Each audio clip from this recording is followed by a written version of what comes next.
Thank you for coming along to this session on cultural awareness in the school community. My name is Jane Clinton. I am an EAL Leader of Learning, and I'm with my colleague Christine McCormick, who's also an EAL Leader of Learning in Glasgow City Council. So this evening we're going to talk about cultural awareness and the importance of that in terms of our learners and supporting our families in schools.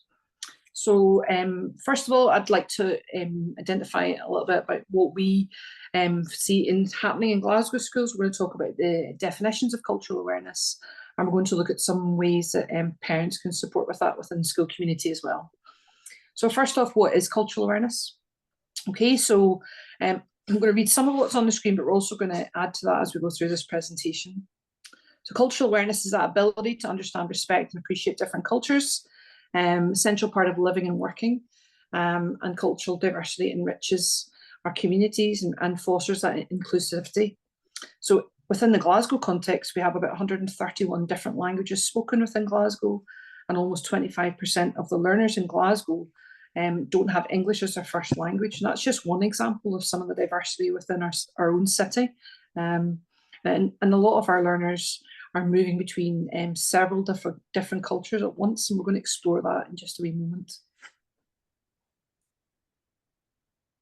So again, I think it's important to look a bit more closely at the definition of cultural diversity. So I'm just going to give you a wee second to have a look at that slide. Well, let me go back. Excuse me, there we go. So the definition and some examples of cultural diversity and some things that we would maybe notice. I think it's important when we think of cultural diversity, we consider how communities do work and exist together. I think the examples here of religion, food, communication styles, some of the things that are taboo in a culture, ethics and language are very important, and some of them are very obvious.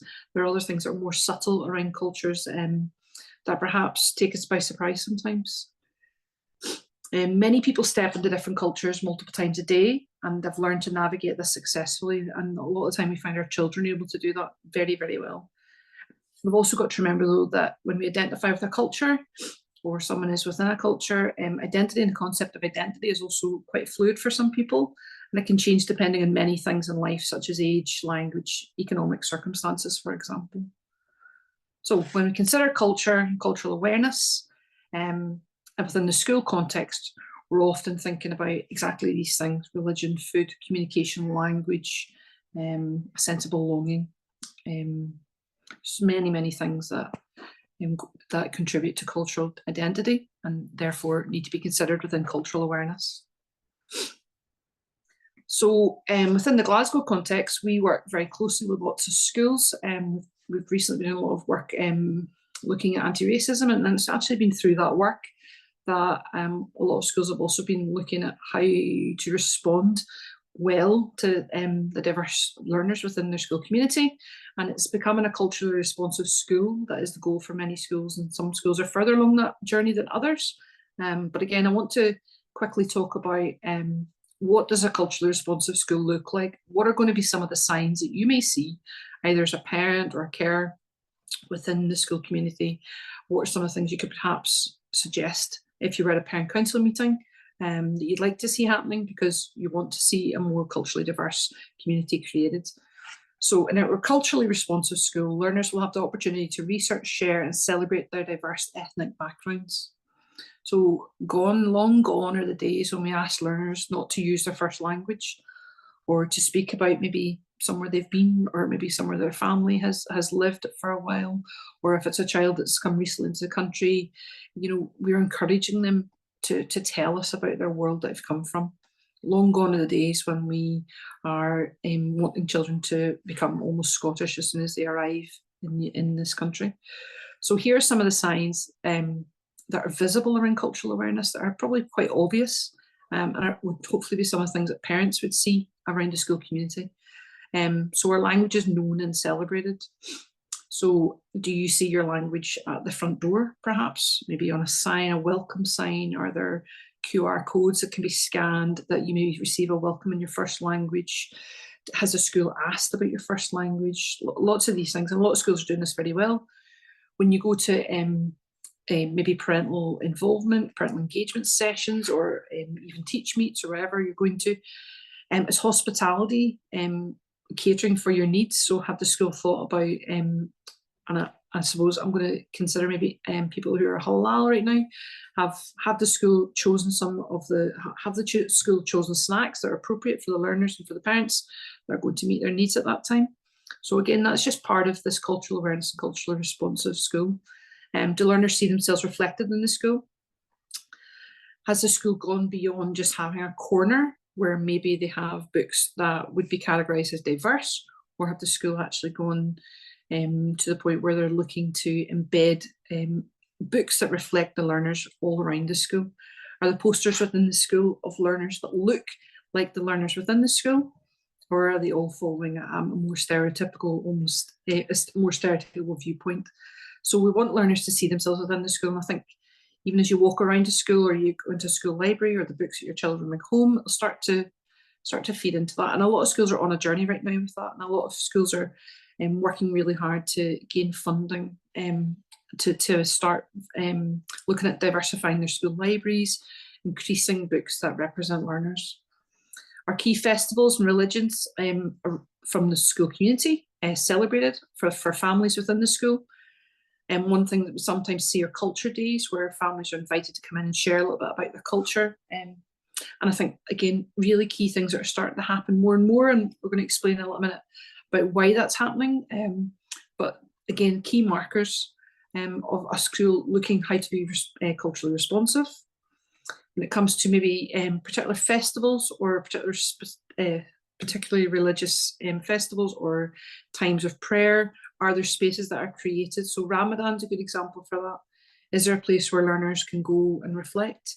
Is there a place where learners can go and have some time to collect their thoughts? Or perhaps if those learners are fasting on that day, that they're not having to sit in a busy dinner hall, but there's somewhere for them to go and somewhere for them to express themselves as well within their school community, and a place that's welcoming, not a side room that's just an afterthought, but actually our schools even providing prayer mats, our schools making sure learners have the space required, have they been able to access hand washing facilities, etc.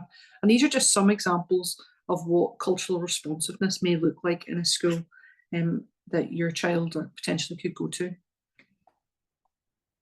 Let me just move on. Okay, so here are some tweets that are quite recent from schools in Glasgow City Council.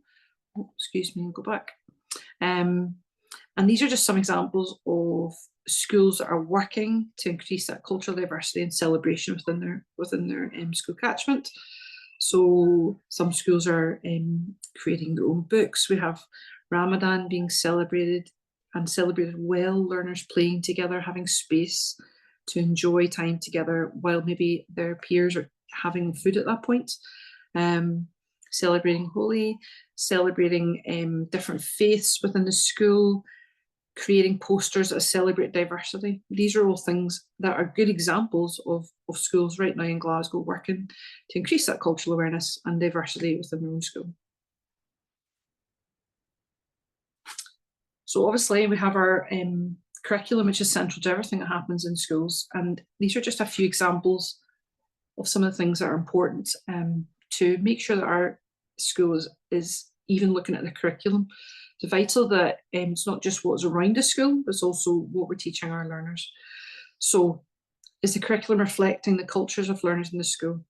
For example, if a school is looking at, if a school has perhaps a majority of children who are from Islam, is it appropriate then that they're not covering that within their religious education? So a lot of schools are looking at how do they balance better the religions that they're looking at and the experiences or outcomes of learners in order to tie in better with their local school community. And that, again, is different for every school in Glasgow. But a lot of schools are looking at that at the moment. Black History Month. So for a month, really, is it fair that only our learners who maybe identify as Black are only feeling they're celebrated for once a month each year? That seems to be very limited. So I suppose the bigger question is, although it's great that there's a focus Why is it confined to a month? So we need to look at our curriculum, and lots of schools again are doing that. They want their learners to be seen in the curriculum every day, each lesson, all through the year, that our learners are seeing themselves reflected. It's also the place that we give BME people in the curriculum. So when we're, like, for example, looking at different sciences or biologists or anything like that, are we always looking at just the traditional white people that we've always heard about in scientific breakthrough? No, we should always be looking to include our BME scientists, our BME people of note, so that our learners see themselves also reflected in the curriculum. So we're looking at how do we respond to our learners. Our families welcomed at enrolment, so that's a very important one. Again, that comes down to, have you seen a language barrier perhaps at the front door that reflects your experience? Are schools able to get interpreters? Are schools placing value on interpreters coming as well? It's very important. And I think a lot of schools, again, do this very, very well, because we want to ensure that our families are welcomed at enrolment. That's part of being culturally aware and culturally responsive, because we don't want our families to come and have to muddle through. We want our families to feel welcome, to have the opportunity to speak through interpreters, and to be able to enrol and give all the information that is there about their learner, about their family, that they would like to give. It's also important at enrolment that we collect information around families about language, religion, culture, because it matters to us that we know our learners. Really vital. If we don't have this kind of basic information about our learners, then it's very, very difficult to ensure that we're meeting their needs and to ensure that we're supporting families well. So it's looking at curriculum design. That's something a lot of schools are doing right now and doing it very well. Looking at curriculum design, how do we support schools better? How do we support learners better? How do we support families within the curriculum? And actually, how do we welcome families within the school? Okay, I'm just going to move on. And I suppose all of this ties in with the rights of the child. And rights respecting schools is something that's very much promoted within Glasgow, and quite rightly. And it's for not just our learners who don't speak English or who come from another country. These are rights for every child. So that's every child that is white, BME, black, whatever a child identifies as. These rights are there for each learner. And right respected schools promotes cultural diversity and awareness and inclusivity. And cultural awareness prepares learners to live in an interconnected world. And we all know now that with smartphones, computers, the internet, there's ways of communicating now that are quite fascinating. And our learners are growing up within that environment. And so it's really important that they have the cultural awareness to navigate that well. So there are 54 articles that cover all aspects of a child's life that learners are entitled to have. But we sadly know that many young people do not enjoy all of these rights, even at the most basic level regarding shelter, food and water. And we would hope that within our schools that our learners are not experiencing that, because we would need to do something about that very quickly. I think it's important to note that without highly developed cultural awareness, young people will not be able to fully navigate the world effectively as they learn and as they grow, as they become young adults and take positions of responsibility in the future. Excuse me, I'm going to move this on again. Okay, so there's 54 rights altogether, but I wanted to highlight 4 just now. That really will speak into this important issue of cultural awareness in schools. It's not just because it's a good idea, because it is a right. It's a right for the learners, it's a right for families to see themselves reflected in the curriculum, to have an opportunity to speak about their culture. I mean, I come from Northern Ireland, and I'm born in the UK. My skin is white. I speak English. That's my first language. But even though even though I live in Scotland, I've lived here a long time, I still identify very strongly as being from Northern Ireland and as having my own identity. And we have learners that sit within that kind of context as well. And it's really important that we have the opportunity to express ourselves and to express our own culture. And I say that as an adult, as well. And I think it's really important. When we look at this, we'll see why it's key for our learners. These key articles highlight the learners have a right to education that's culturally aware. So that goes for our learners that are embedded in Scottish culture and have been maybe their whole life, but also for our learners who have maybe come from another culture, or maybe several different cultures, as we'll find out more through this presentation. Glasgow City Council promotes Rights Respecting School Award. So that's where schools are measured on their impact to do with cultural awareness and the rights of the child. And it's a really key award that is within Glasgow just now, and a lot of schools are doing this. And I think, again, this could be why you should see a lot of things we're talking about today happening in Glasgow. Very, very important that schools respond and become culturally responsive and culturally competent, and a lot of schools are working towards that. So I just want to highlight these 4 main articles tonight. So the first one, I'm going to start at number 30, actually, the top of the page. It's slightly out of order. Children have the right to use their own language, culture and religion, even if these are not shared by most people in the country where they live. So again, that applies to lots of our learners in Glasgow. And I've already said, 25% of the learners in Glasgow are categorised as, EAL. So their English is an additional language, it's not their first language. So if we just take language, for example, not even religion, that shows us that we have, almost 18,000 learners that for who it's a right to use their own language. Every child has the right to rest, play, and take part in cultural and creative activities. So again, that's all our learners in the city, and there's something like 78,000 learners in the city that have a right to this. Number 29, children's education should help them fully develop their personalities, talents, and abilities. It should teach them to understand their own rights and to respect other people's rights, cultures, and differences. It should help them to live peacefully and protect the environment. And again, that comes down to how do we support our learners, not every learner, to become culturally competent, culturally aware in order to survive in what is a very interconnected world, and is becoming even more so. And the final one, which is the 2 that probably should have gone at the start. No matter where they are, where they live, what language they speak, what religion they are, what they think, what they look like, if they're a boy or a girl, if they have a disability, if they're rich or poor, and no matter who their parents or families are, or what their parents or families believe or do, no child should be treated unfairly for any reason. And I think that's a really key one, where actually it's about making sure that no one's discriminated against because of their religion or what they look like or how they speak, or their gender. And again, we want our learners to be able to fully understand that these are rights and that this is something that they should expect within their school community. And it's also something parents should see. Okay, I'm going to move on. Now, this is actually my last slide for the evening, before I pass on to my colleague, Christine. But cultural awareness in parents is really important, and I'll want to speak briefly about some work I've done within a few schools in the northwest of the city to promote cultural awareness and build inclusivity and promote inclusion along with parents. And this is something that came out of a response from parents who actually wanted to find a way to take part a little bit more in the school community that they were living in, and in the local area. And these were families who were really dedicated to the school community, but weren't quite finding a way to come along and to be involved. So they were committed to their learners and their children, but they're finding it difficult to hook in. So it goes beyond just working with learners. It's also important that our families get an opportunity to take part in culturally aware activities and to feed in their own experience.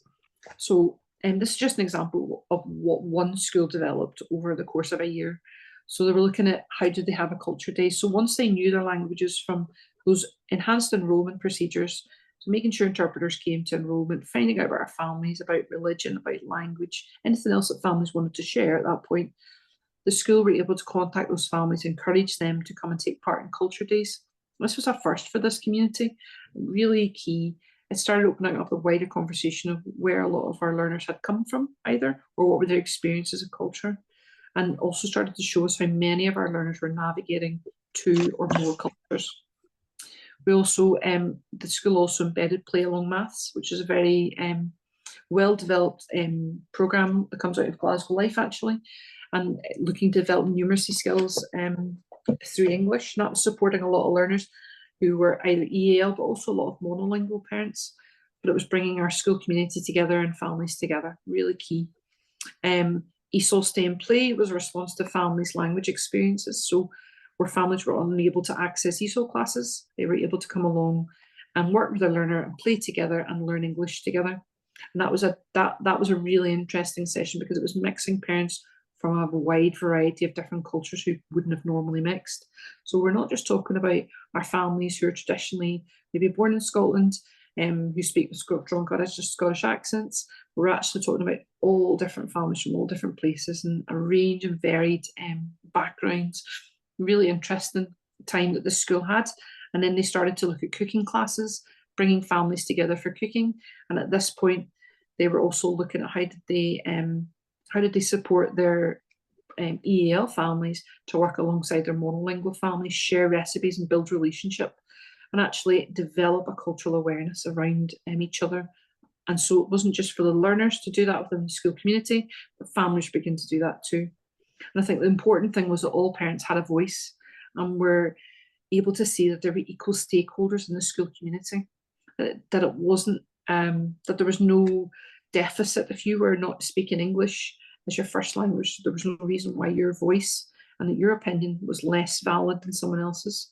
And so this is a way that one school was particularly looking at how could they get families in to start breaking down those barriers where families felt confident to start actually giving their opinion about a school or kind of contributing to ideas and contributing to the wider school community. Christine, am I able to pass on to you? Is that all right? Yeah, if you've got my sound on. Can you do my slides for me? Is that okay? Yeah, absolutely. Yeah. You just tell me when you want me to move. No bother. Okay, so we're just going to move on and think about our. Oh, sorry. What? Think about the people that we work with within the parent council groups and things like that, and just thinking about ways that we might interact with some of our more diverse families. And to start off with that, we're going to think about like the language that we use, just even when we're referring to people from other cultures and from other countries as well. So what we need to think about is the terms that we use when we're describing people, and we need to make sure that these terms are empowering for people.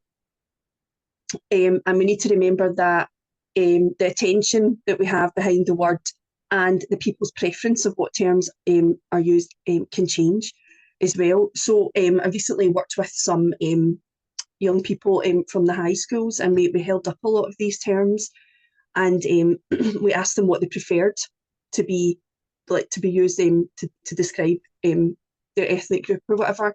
And there was a real mix. There was some people preferred just to be referred to as black. Some people prefer BAME, and it really made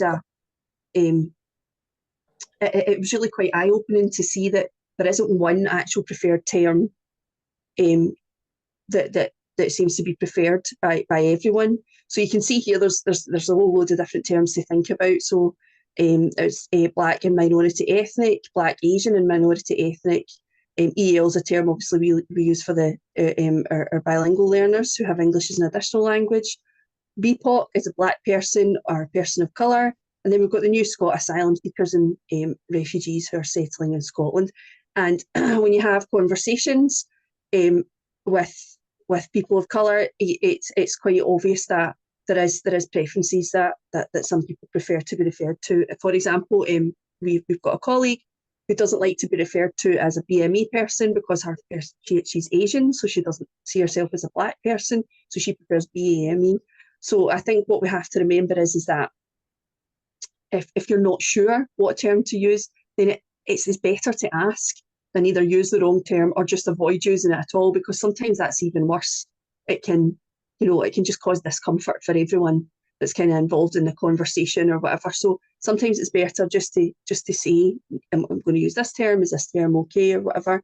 And it's often our own discomfort that holds us back from using the correct terms for white people, I mean, because we're often too worried about upsetting people. And really what we should do is use a term, and if someone is not particularly happy with it, then apologise and ask like what they would prefer. Jane, can you move on to the next one? Yeah, of course. Oh, is that, sorry, this is jumping. Yeah, that was it. Well, that was right. The back. Okay, you might need help out with this one a wee bit, Jane, because so this was again someone that we work with, and this is just them thinking about their own identity. So they're from an Indian background, their family speaks Punjabi, but this is them thinking about their own perspective, about their culture and their identity, and how they see themselves as a person in Scotland, a person of colour in Scotland. So I think the Don't Speak to Me in Punjabi was really referring to, I think, tell me if I'm wrong, Jane, that maybe when she was getting a bit older and she didn't want her family to speak to her in Punjabi, which we see with a lot of our learners, to be honest with you. A lot of our learners come from other countries and they come speaking their home language, or they might have even be second or third generation families who have been brought up speaking their home language, but then once they come into school and they start learning English, they prefer to respond to their parents in English, and they prefer to use English more often. And that is a change that we see with a lot of our young people. However, that doesn't make them feel any less connected to their home country or culture. It's just, I think for a lot of them, it's just their way of trying to fit in. I'm not sure about that second one, Jane, about the uni days. So this was, so our colleague had been to a school where everyone was white and no one spoke her language. And when she went to university, she said that all of a sudden she started to find herself deviate to people who looked like her and were able to speak her language when she'd never had that opportunity before. Oh, okay. And then I'm thinking as well about the one with your culture is not as strict.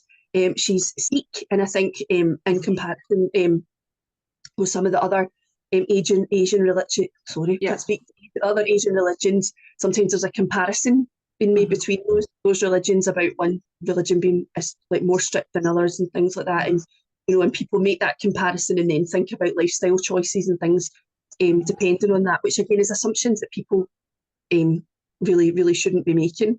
Again, Jane, I'm a wee bit unsure about the fourth one. No, it's okay. So again, she was living in Birmingham for a time when she was a young person, and her mum, who is BME as well, was actively scared of black men who had dreads, and was encouraging her children to be scared as well. And my friend would acknowledge now, and has spoken to her mum since and said, "Mum, you didn't understand their culture. And you were afraid of something that wasn't real." That was her kind of response to that now as an adult. And then the bottom three, Christine, are her son's recent experiences and questions to her. Okay, so I can see that as well, because the colleague that we're talking about, she has a very Scottish accent, and she's been here pretty much her whole life, and she I mean, yeah, and so I think our son, it can be maybe quite confusing for some of the young people, because she does live a very Western lifestyle and things like that. And so I think probably he is asking, and she doesn't always speak Punjabi or whatever at home with him. I think she does sometimes, but he also prefers to speak in English as well. So it can take a while for you, for people to kind of, determine where they sit within their culture as well. And I can't find the correct colour for my skin. We see this with a lot of our young people. I mean, there's certain art tools and things that you can buy, certain pens and things, but they're more expensive and things like that. And so it can be quite difficult for young people to relate to their culture if they're drawing themselves, and then but they're not able to truly actually draw a proper representation of themselves because they don't have the correct tools in a lot of the classrooms to try and draw a reflection of themselves in their work and things. And then finally, the last one, this, I'm Scottish, but I know the next question will be, but what are you really? And we know that this is a question that a lot of our bilingual families, whether they've been here for a long time, whether they were born here in their second, third, fourth generation families, or newer arrivals, that question comes, with the assumption that, you maybe got a different colour of skin, or you've got an accent when you speak, so you're not regarded as a Scottish person. And that can be quite offensive for a lot of people, just to make that assumption, because a lot of our families, like when we were looking back at the last slide and thinking about the new Scots, that's a policy that obviously the government is trying to put in, that everyone is welcome here, but really that there's an undertone that actually they're not new Scots just yet. They're still regarded as something else, and they're still being, having these conversations about, well, you might be from, Rutherglen, but where are you really from, kind of thing. And that's something that we need to think about when we're speaking to people from other cultures and countries, just to ensure that we're not offending people when we're asking these questions. Can we go on to the next? Yeah, of course. There we go. Yeah. So just like you were saying about how it can take a bit of time just to see where people sit within their culture and and within their identity. We look at that a wee bit further here when we think about the balance of identity, and it is a complex relationship because they're trying to fit in at school, they're trying to find their place within school, but a lot are trying to hold on to their home culture as well, and their parents are trying to encourage that as well, which us as EL teachers we completely encourage, especially with trying to hold on to their home language and things like that. We really encourage that because it's so important for development of a new language, but also just for a life skill, and it's part of their identity and everything. So yeah, it's quite a tricky relationship with themselves that they're building up while they're here. So some of our young people do identify as being from the country of their parent without ever actually having visited that country, and they can feel a bit confused about it. So you can see here, can I be Black and Scottish? I was born in Glasgow, but do I say I come from the country of my parents? A lot of our learners don't identify as Scottish. I recently have been doing lessons with some P6s in a class, and we were talking about what does a Scottish person look like, and I was still getting a lot of, the stereotypical Scottish person coming out with, kilt and bagpipes and drinking iron brew and eating shortbread and all the rest of it. And when I was trying to speak to all of these young people and saying, well, actually, all of you are Scottish. You can all be considered the Scottish. You live here, you go to school here, you've built up relationships here. And a lot of the responses that I was getting back was, no, I can't be Scottish because I'm not from here. So obviously it is very confusing to think about, where actually is your home country? And that question came up as well, the third one, how long do I have to live in Scotland before I can call myself Scottish as well? Thinking about how they fit in and how do I know I'll be accepted? And again, that's where the home language thing often comes up, where they feel that they'll be more accepted if they're speaking English more often. And then what does a real Scottish person look and sound like? So that's like what we were talking about within that class. I mean, in reality, we know that nobody really stoats about wearing a kilt and eating shortbread all the time. But even our monolingual Scottish children were giving me that description as well. So it was quite interesting to see what people see a Scottish person as looking like. But as it says at the bottom, schools that increase their cultural competence have the ability to meaningfully engage families and support effectively. And I think that's really important, that cultural understanding. And there is so much going on in schools, and there's so much that the young people want to share with their peers about their own cultures, and it helps them, understand their identity if they're able to, talk about their culture more and where they fit within that culture. And so I think schools have to give the opportunity to explore that more often. If we go on to the next one, please, Jane. Yep, that's the right one, isn't it?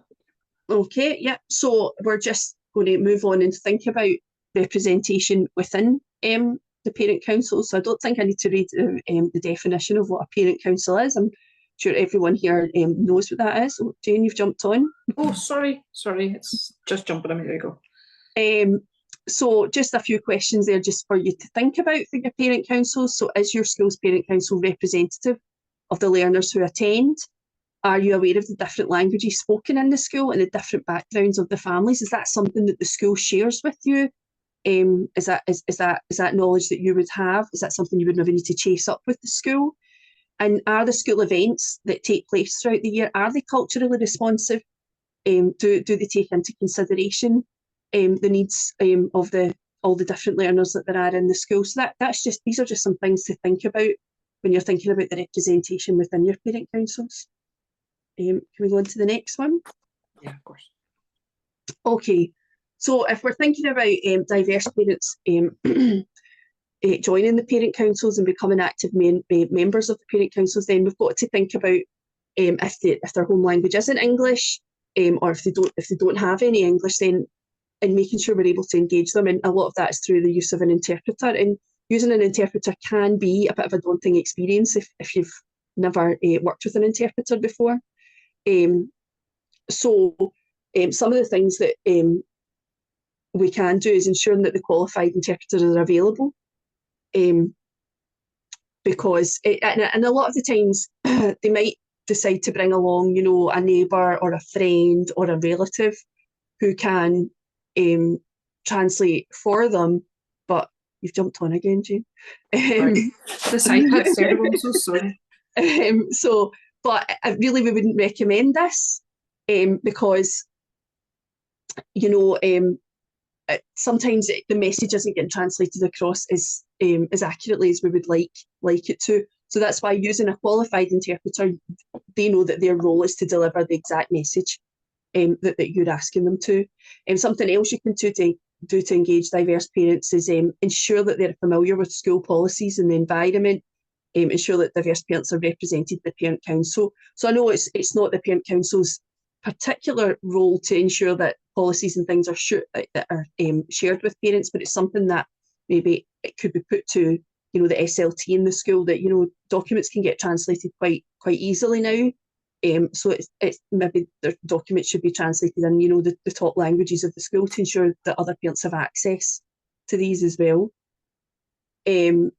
Ensuring that EL parents have frequent and convenient opportunities to share their ideas and concerns with the parent council and with teachers and in a variety of venues.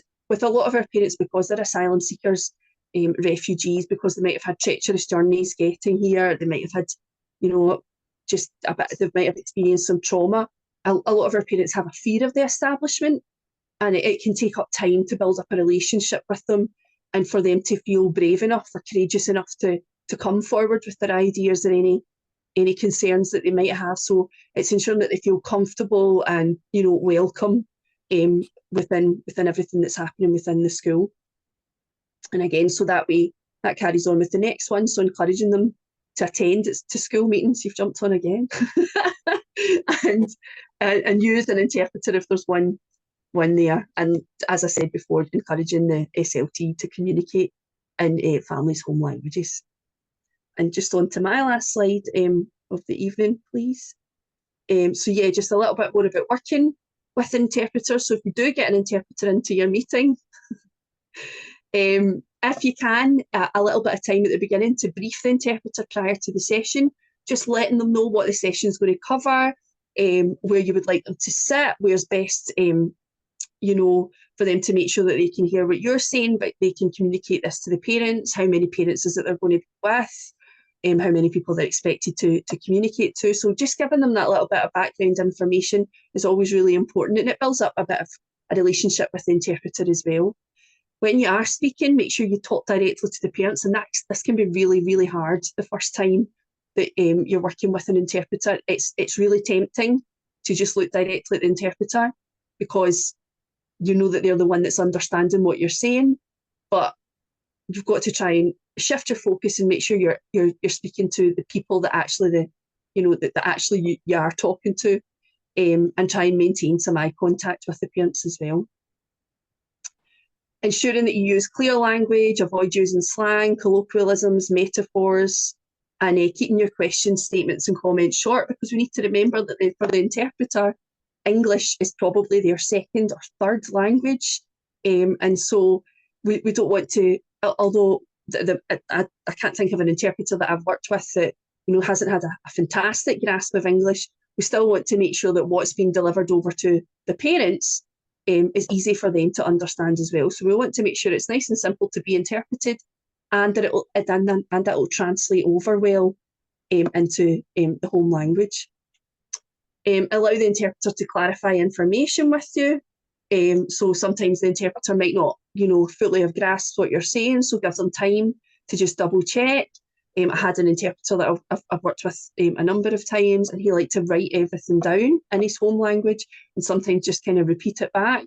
It did make things a little bit longer, but it meant in his mind that he was absolutely clear in what he was passing on to the parents, and it was quite good for me, because then I knew that he got the message quite clearly from me and that it was exactly what I said that was being passed on as well.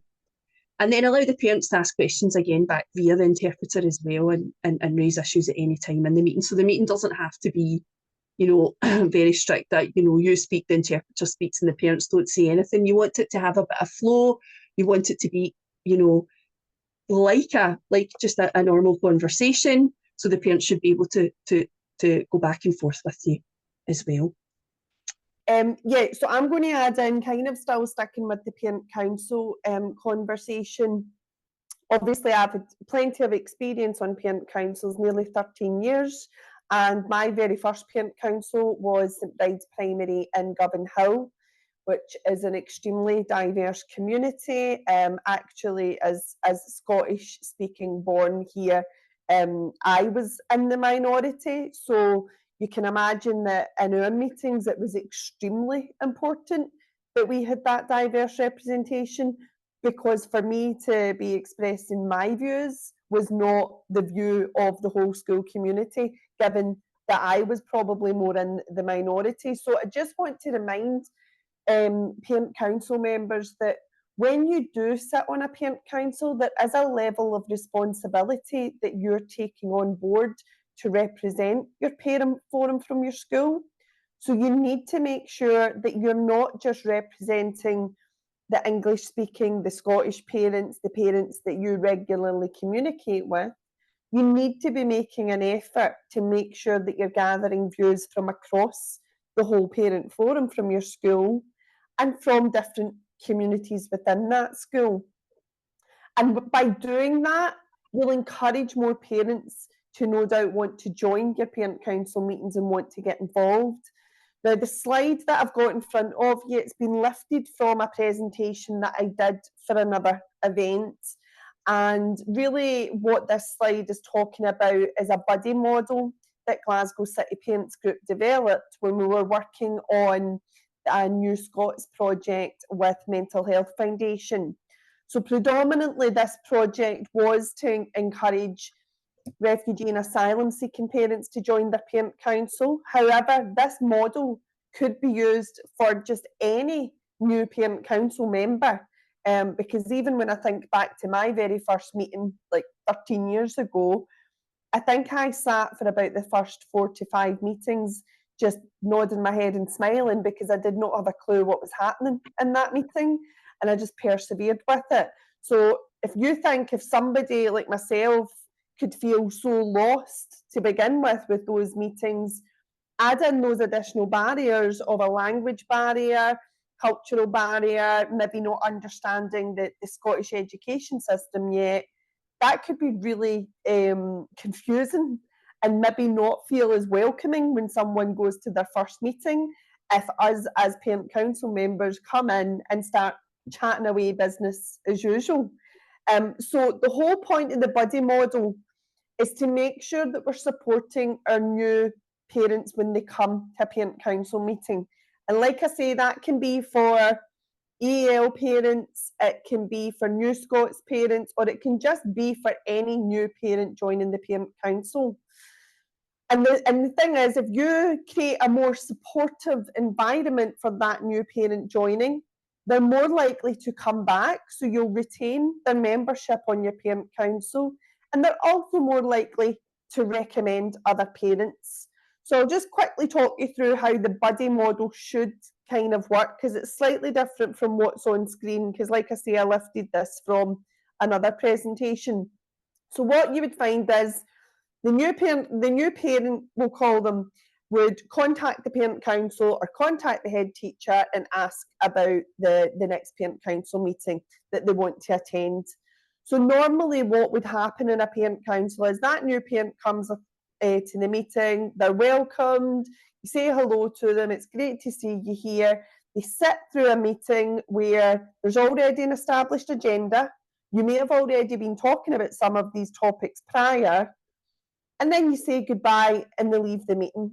For me, that's not really a supportive and constructive meeting for that new parent, because that new parent's going to leave that meeting not really knowing what's just gone on in it. So the thought is, when you get a new parent wanting to join your parent council, the best way to try and support them is to pair them up with someone on the parent council that could act as their buddy. Now, that doesn't mean to say that the buddy is on call 24/7. It just means that's that point of contact that that parent can keep in touch with and keep up to date with what's happening. During the meetings, then that existing parent council member can support the new member if they don't know certain topics that are on the agenda. It might need a bit more context. If some of the jargon, because we've already spoke about that, there's lots of acronyms in education. So it's being able to explain what some of the jargon means, and maybe some conversations that have already happened in past meetings. That parent council member wasn't there, so they don't have the full context of the discussion. So really that's what your buddy would be doing, and making sure the new member is supported. And then at the end of the meeting, ideally you would like to be able to reach out to that new member, maybe by email or by WhatsApp or text message, and ask them, how was the meeting for you? Was there anything you didn't understand or anything you need clarified, etc.? And it just gives the parent an opportunity, once they go home, they've digested everything, they've maybe even looked up some of the things that you've spoken about before they get a chance to understand it better, and then they might have some questions. So by supporting them that way, they're more likely to come back to the next meeting because they've been able to keep up with what's been happening in that meeting. And then what we would hope is, over time, that new member will become more confident in the parent council meeting. So as well as increasing diversity of views within that parent council, we would also hope that that new parent then might encourage more people from their community, from their parents kind of group, from their area that they live in, because they've had such a pleasant experience. Then we would expect them to maybe invite more people. So the terminology on this slide is the parent council members referred to as being the buddy. The new parent would be referred to as being the community connector, particularly if we're talking about like different communities cultural wise or language wise. Then it's great to establish that connection so that you can gather the views from that community. And then over time, that community connector could become the buddy for the next new parent, and so on and so on. So over time, you would like to then see more diversity within your parent council, which helps you being able to represent the entire parent forum, because there are some different views, there's different considerations that you can take into account within your meetings. So that's why we would like to try and encourage parent councils to use this model a lot more. Seems really obvious and simple, but sometimes the most obvious things are the things that you overlook. So it's just really about being more supportive and more welcoming to our new members, and making sure that they understand the inner kind of workings of a parent council, really. If anybody wants to know more information like about this buddy system, then obviously feel free to contact me directly.